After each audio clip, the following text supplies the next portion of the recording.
अस्सलाम वालेकुम एवरीवन। बात करते हैं यहाँ पर मार्केट को लेकर के मार्केट की क्या अपडेट और मार्केट में चल क्या रहा है। So guys finally US government जो है वो रीओपन हो चुकी है। आज जो है फाइनल वोटिंग होनी थी यूएस हाउस में और यूएस हाउस ने आज जो है वो बिल पास कर दिया है क्योंकि ट्रंप ने साइन कर दिया है। अब ऑफिशियली जो गवर्नमेंट शटडाउन थी वो खत्म हो चुकी है। अब जितनी भी चीजें पेंडिंग थी वो दोबारा से स्टार्ट होने जा रही है। जैसे कि आपको पता है कि बहुत सारे ईटीएफ थे पेंडिंग थे, अब वो ईटीएफ भी इंशाल्लाह जल्दी आपको अप्रूव होते हुए नजर आएंगे। क्रिप्टो की रेगुलेशंस के ऊपर काम हो रहा था, गवर्नमेंट शटडाउन होने की वजह से काम रुक गया था।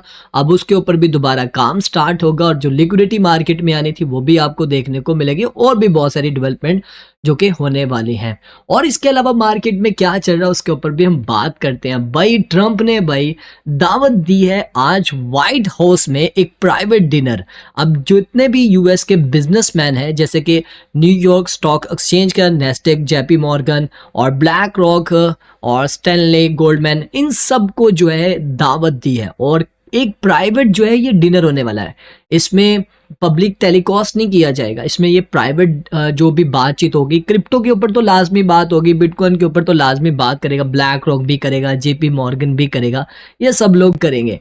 तो उससे क्या होगा, जब बाहर निकलेगी ये न्यूज़ तो मार्केट के ऊपर हमें एक पॉजिटिव इम्पैक्ट देखने को मिलेगा। और इसी के साथ साथ जो है वो नेस्डेक ने भाई ऑफिशियली लिस्टिंग की अनाउंसमेंट कर दी है, एक नोटिस जारी कर दिया एक्सआरपी के ईटीएफ को लेकर। आपको पता है एक्सआरपी का जो स्पॉट ईटीएफ है वो भी हाल ही में अप्रूव हुआ है, तो इस वजह से नेस्डेक ने जो है उसकी लिस्टिंग की जो है वो एक नोटिस भी जारी कर दिया। और इसी के साथ साथ हमने देखा कि एसईसी के जो चेयरमैन है उन्होंने बोला है कि वो, जैसे मैंने आपको पहले भी बता रहा था कि क्रिप्टो की रेगुलेशन के ऊपर काम होगा, तो एसईसी के चेयरमैन ने जो पॉल एटकिंस है उन्होंने बोला है कि क्रिप्टो की रेगुलेशन को मैं ऐसा मॉडर्न बनाने वाला हूँ, मतलब ऐसा मॉडर्न हम लेकर आने वाले हैं ताकि सारी चीजें क्लियर हो, जिसको इन्होंने नाम दिया टोकन टैक्सोनोमी।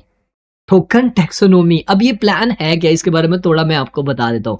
बेसिकली ये चाहते ये थे कि क्रिप्टो में जितने भी टोकन्स हैं, जितने भी कैटेगरीज हैं, इन सबको अलग अलग डिवाइड किया जाए। जैसे कि यूटिलिटी वाले अलग हैं, सिक्योरिटी वाले अलग हैं, पेमेंट वाले अलग हैं, स्टेबल कॉइन वाले अलग हैं, सबको अलग अलग करके इन सब की हर एक की टाइप को देखते हुए टोकन की रेगुलेशंस के हिसाब से हम रूल बनाए। और ये अच्छी चीज है, ये ऐसा होना भी चाहिए था और मैं चाहता भी यही था कि ये ऐसा हो, ताकि ये जितने भी बड़े बड़े नाम लेकर आते हैं, प्रोजेक्ट दावे कर रहे होते हैं और बाद में बहुत बड़ा स्कैम कर जाते हैं, वो स्कैम हमें काफी हद तक कम होता हुआ नजर आएगा। और इसी के साथ साथ हमने देखा यूके के अंदर रिफॉर्म लीडर नेगल ने, उन्होंने बोला है कि वादा किया है कि अगर मैं प्राइम मिनिस्टर बना तो मैं बिटकॉइन को रिजर्व के तौर पे, यानी कि बिटकॉइन को रिजर्व बनाऊंगा यूके के अंदर, क्योंकि उनके मुताबिक बिटकॉइन जो है एक महफूज और लिमिटेड और इन्फ्लेशन प्रूफ है। ये बकायदा इनकी एक स्टेटमेंट है। तो ये है गाइस फंडामेंटल न्यूज़, फंडामेंटल जो थी आज हुई वो मैंने आपके साथ शेयर की। बाकी सीपीआई का डाटा आना था वो सारे पेंडिंग हैं, क्योंकि अब वो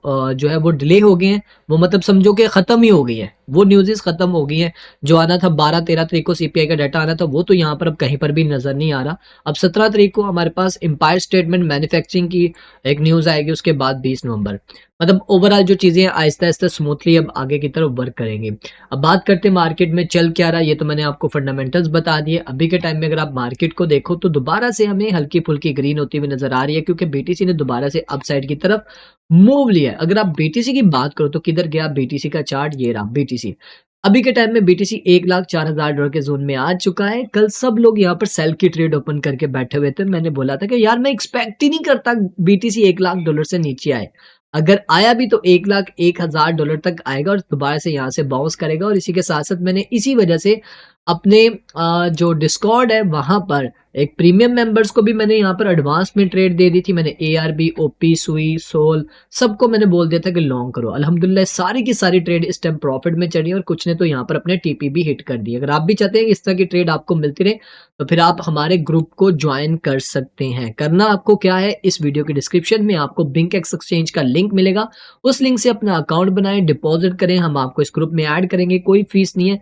आप भी हमारे इस ग्रुप का हिस्सा बन के ट्रेड्स को फॉलो करके प्रॉफिट बना सकते हैं। और इसी के साथ साथ हमारी मेंटोरशिप भी स्टार्ट होने जा रही है, उसके लिए भी अप्लाई कर सकते हैं, जिसमें हम आपको price action, ICT, SMC, VSA और लाइफ टाइम की मेंटोरशिप देंगे। उसके लिए भी अगर आप अप्लाई करना चाह रहे हैं तो स्क्रीन पे आपको नंबर नजर आ रहा है, आप कांटेक्ट कर सकते हैं। अब बात करते हैं इसके अलावा और क्या चल रहा है। तो अभी देखो कुछ ऐसे आर्ट्स कॉइन हैं जो कि आपने भी नहीं देखे होंगे और मैंने भी नहीं देखे हुए, वो आपको पंप करते हुए नज़र आ रहे हैं। आप समझ रहे होंगे पता नहीं कितना को पैसा मार्केट में आ रहा है, कोई पैसा नहीं आ रहा, सिर्फ रोटेशन हो रही है। इधर से निकल रहा है और उधर जा रहा है। अभी आर्ट्स कॉइन में उस लेवल का पैसा नहीं आ रहा है, लेकिन आएगा। 100% पैसा आना ही आना है। ये तब आएगा जब आप उम्मीद छोड़ लोगे। ये तब आएगा जब आप कहोगे बस हो गई, अब हम नहीं रह सकते इस मार्केट में।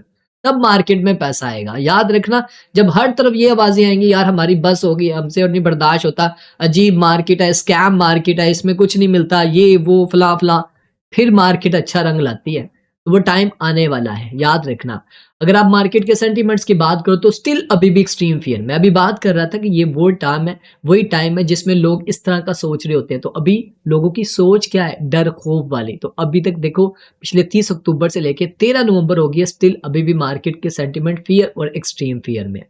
मार्केट को टेक्निकली तौर के ऊपर देखते हैं, मार्केट किस तरफ जा रही है। बीटीसी की बात करते हैं तो बीटीसी अभी $1,03,900 के पास और वीकली कैंडल स्टिल अभी भी इंडिसियन है। लेकिन एक प्लस पॉइंट ये है कि बीटीसी अभी भी $1,00,000 से ऊपर है। और देखो ना पिछले कई दिनों से, आप देख लो 4 नवंबर से लेके अभी तक पिछले 8-9 दिन से बीटीसी इसी ज़ोन में pump dump, pump dump, pump dump कर रहा है। आप सोच रहे होंगे यार इतना कंसोलिडेशन करने पर इसको तो नीचे गिरना ही चाहिए। तो देखो एक चीज़ मैं आपको बता दूँ, मैं यहाँ से अपसाइड की तरफ ही इसका मूव देख रहा हूँ। लिक्विडेशन के चार्ट पे जाके देखोगे ना तो आपको चीज़ें क्लियर होंगी। देखो एक साइड पे कभी भी अपनी नज़र ना रखा करो, सारी चीज़ों को इंक्लूड किया करो ताकि आपको पता चले। अगर आप लिक्विडेशन का चार्ट देखोगे ना तो अपसाइड के ऊपर अच्छी खासी लिक्विडिटी है। और इसके अलावा अगर आप लिक्विडेशन का मैप भी देखोगे तो लिक्विडेशन मैप पे भी आपको चीज़ें क्लियर होंगी। अभी मेरे पास ये चार्ट ओपन नहीं हो रहे, आप जाके खुद ओपन करो ताकि आपको आइडिया हो। 30 डेज़ पे जाओगे तो आपको पता चलेगा कि इस टाइम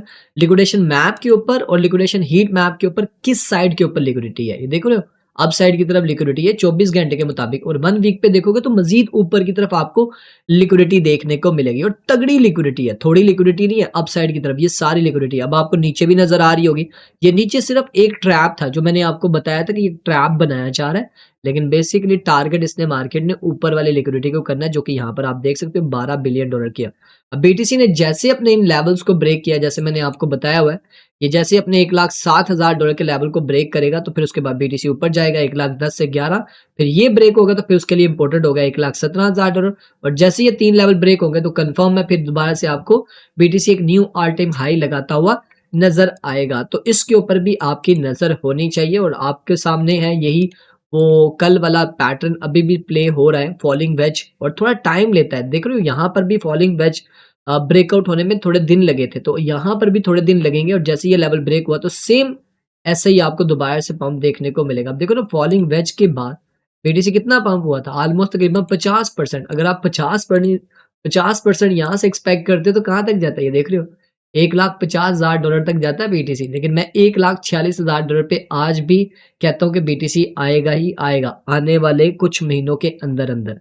ओके, अब बात करते हैं इथेरियम को लेकर। तो इथेरियम का क्या सिनेरियो है। इथेरियम अभी $3,540 पे ट्रेड हो रहा है, बट मैं इथेरियम में भी ट्रेड नहीं कर रहा, मैं आर्ट्स कॉइन पे ज़्यादा फोकस कर रहा हूँ। बीटीसी की डोमिनेंस की बात करते हैं तो बीटीसी की डोमिनेंस 59.79% पे इस ब्लैक लाइन के ऊपर है। मैं चाहता हूँ कि ये ब्लैक लाइन ब्रेक हो जाए, ये ब्लैक लाइन ब्रेक होके नीचे क्लोजिंग दे दे, बीटीसी की डोमिनेंस बॉडी के साथ क्लोजिंग हो, ना कि विक मारे, तो फिर आपको आहिस्ता आहिस्ता आर्ट्स कॉइन दोबारा से रिकवरी करते और पंप करते हुए आपको नजर आएंगे। ठीक है, तो ये थी गाइस ओवरऑल अपडेट, बाकी चीजें तो आपके सामने ही है। बाकी मैं आपको एक ही मैसेज दूंगा, आर्ट्स को अगर आपने बाय किए हुए तो होल्ड रखो, नहीं बाय किए तो यहाँ पर अपनी बाइंग प्लान करो। ये टाइम है, प्लीज ये टाइम है होल्डिंग का और बाय करने का। अगर आप अभी नहीं बाय करोगे तो कल को पछताओगे, काश कभी हमने लिया होता तो हम भी अच्छे प्रॉफिट में होते। तो गाइज अब मिलते हैं नेक्स्ट वीडियो में। बाकी रात की लाइव स्ट्रीम में भी काफ़ी चीज़ें आपके साथ शेयर करूंगा। डेली मैं रात को आपके साथ ट्रेड शेयर कर रहा होता हूँ, तो रात की लाइव स्ट्रीम को भी अटेंड किया करें। मिलते हैं नेक्स्ट वीडियो में, अपना ख्याल रखें, टेक केयर, अल्लाह हाफिज़।